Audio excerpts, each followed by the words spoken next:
ভাই আল্লাহর রাস্তে গরিবরে কিছু দিয়ে যান, ভাই আল্লাহর রাস্তে কিছু দান করে যান। এলো দোয়া করো। আল্লাহ যে আমাকে 50 টাকা দান করছে তাকে তুমি লাখপতি বানায় দাও। আল্লাহ তুমি আমার দোয়া কবুল করে নাও।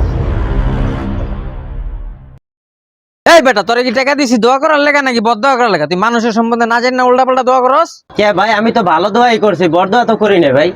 বেটা আমি হইতেছি কোটিপতির বলা, তুই আমার লাখপতি বানাইছিস মানে তুই কি দোয়া করস নাকি বদ দোয়া করস? তোর টাকা দেওয়ার আমার ভুল হইছে। ফকিরের বাচ্চা ফকির। গরিব মানুষ পাইলাম 20 টাকা দান করি। ওই ভাই শোনেন। কি হইছে ভাই? আচ্ছা ভাই আপনি কি লাখপতি না কোটিপতি? কে ভাই এই কথা জিগালেন হঠাৎ? দোয়া করবো তো ভাই, এই জন্য জিগাইতেছি। ভাই আমি তো লাখপতিও না কোটিপতিও না, আমি মধ্যবিত্ত গরিব মানুষ। ভাই আপনার আর্থিক অবস্থা জানিয়ে লইলাম যেন দোয়া করতে সুবিধা হয়। ঠিক আছে তাহলে দোয়া করেন, আমি একটু খুশি হই। আল্লাহ এই ভাইকে টাকা পয়সা দান করো, সুন্দরী একটা বউ দান করো, আর বাচ্চা কাচ্চা দান করো, সুন্দর একটা পরিবার দান করো, আমিন। আয় হায় হায় রে, ওই তুই তো আমিন কইয়া বলাইছস, কামটা করছস কি বেটা? আমি একটা বিয়ে হইতে বলা এমনি আছে অশান্তির ভিতরে। আমি যাইতেছি বেটা উকিলের কাছে ডিভোর্স লেটার লয়ে, বউ এটা সারা চিন্তা ভাবনা করতেছি। তুই এত দোয়া করে বলিস আর একটা বিয়ে করার লাগে বেটা? তুই দোয়া করলি না বদ্ধ করলি? তোর তো ভিক্ষা দেওয়াটা ঠিক হয় না বেটা, ধর বেটা।